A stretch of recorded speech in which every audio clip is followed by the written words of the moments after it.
اسمع أنا بدهن مسايكو يتفرهي اسمع مسايك بدهنا نقبي أوهو حبيرنا نبا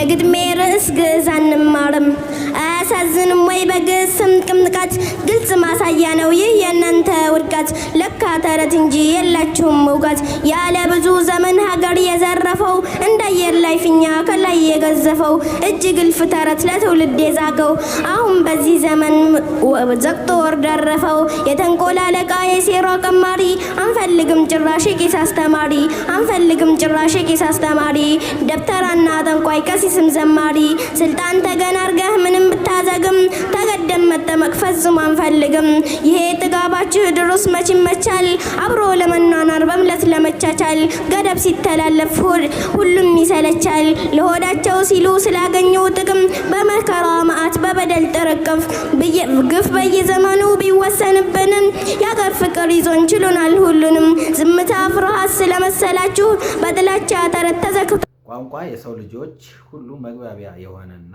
ወደ ህይወታቸው በመድር ላይ እንዲቀጥል የሚያደርግ መሳሪያ ነው። ከዚህ በመነሳት የግዕዝ ቋንቋ ከሴሜቲክ ቋንቋ ነገድ ውስጥ አንዱ ሲሆን ከ10ኛው መቶ ክፍለ ዘመን ጀምሮ ብቸኛው የኢትዮጵያ ቋንቋ በመሆን እስከ 12ኛው መቶ ክፍለ ዘመን የሥራ ቋንቋ ሆኖ አገልግሏል። እስኪ ስለ ግዕዝ ቋንቋ አንድ ሁለት ነገር ልበላችሁ። ሰሞኑን አማራ ክልል ላይ የግዕዝ ቋንቋ በትምህርት ደረጃ ይሰጥ ሲባል እንቧከርዮ አይሆንም ግዕዝ አንፈልግም ሃይማኖታዊ ነገር ጋር ያያዛችሁ ሰዎች አላችሁ። ግዕዝ የኢትዮጵያ የቀድሞ ቋንቋ ነው። ከሃይማኖት ጋር ታያይዙት ቋንቋ ነው። ምን ችግር አለው ብንማረው? እኔ ግዕዝ ትንሽ ሞከር አድርጌያለሁ። ሰናፍጭ የምታክል ነገር ማለት ነው። ትንሽ በሞከርኩት ግን በማቀው ልክ አሪፍ ቋንቋ ነው። ቻይና ውስጥ ይሰጥ ለምን ችግር አለው? አንዳችን ያንዳችንስ ቋንቋ ብንማር ምን ችግር አለው? አማራ ኦሮሞ የትግሬው ምናምን ብንማር ምን ችግር አለው? እንኳን ግዕዝን ጠብቃ አኖራለች። እንደውም ኦርቶዶክስ ምን ችግር አለው? እስኪ ከጥላቻው አውጡ። ክፋቱ ላይ የግዕዝ ትምህርት እንማራለን። የግዕዝ ትምህርት እንማራለን። ለምን ማንማር እስኪ የሚነግረኝ? እሺ ለግልም ለሀገርም ለግልም ለሀገርም ለግዕዝ ትምህርት እንማር። እዛ ባጼው ዘመን በግፍ አረዳችሁ። እምነት ለመቀየር ብዙ ግፍ ሰራችሁ። ድካም ብቻ ትርፉ ምንም አልቻላችሁ። አዎ እስልምና ተቀብሮ አልቀረም፣ ታርዶ አልቀረም፣ ዛሬም ድረስ አለ። በንጽጽር ሜዳ ሁሌ ተሸናፊ ምንም የማታውቁ ናችሁ አንገድፊ።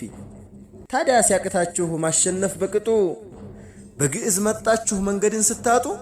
እንደሚናገሩት አይደለም። ነገር ግን ቋንቋው ተናጋሪ ያለው ያልሞተና ሃይማኖታዊ ያልሆነ ልክ እንደማንኛውም ቋንቋ መግባቢያ ነው። ስለዚህ የግዕዝ ቋንቋ በአማራ ክልል መሰጠቱ የኢትዮጵያ ቀደምት ታሪክ ለማወቅ የጎላ ሚና ወደ ህይወታቸው በመድር ላይ እንዲቀጥል የሚያደርግ መሳሪያ ነው። ከዚህ በመነሳት የግዕዝ ቋንቋ ከሴሜቲክ ቋንቋ ነገድ ውስጥ አንዱ ሲሆን ከ10ኛው መቶ ክፍለ ዘመን ጀምሮ ብቸኛው የኢትዮጵያ ቋንቋ በመሆን እስከ 12ኛው መቶ ክፍለ ዘመን የሥራ ቋንቋ ሆኖ አገልግሏል። በተጨማሪም አሁን ላሉት የሴሜቲክ ቋንቋዎች መሰረት የሆነና የኢትዮጵያውያን ቀደምት ታሪክ ያስቀጠለ ቋንቋ ነው። ታዲያ የአሁኖቹ ምሁራን ነን ባዮች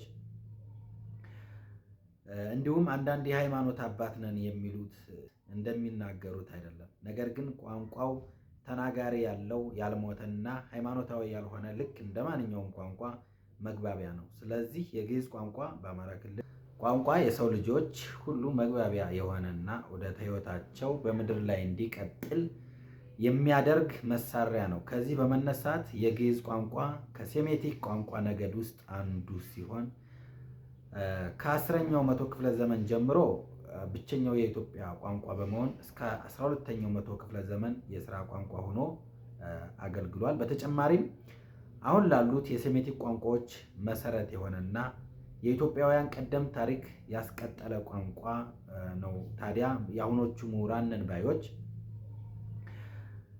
እንዲሁም አንዳንድ የሃይማኖት አባት ነን የሚሉት እንደሚናገሩት አይደለም። ነገር ግን ቋንቋው ተናጋሪ ያለው ያልሞተና ሃይማኖታዊ ያልሆነ ልክ እንደማንኛውም ቋንቋ መግባቢያ ነው። ስለዚህ የግዕዝ ቋንቋ በአማራ ክልል መሰጠቱ የኢትዮጵያ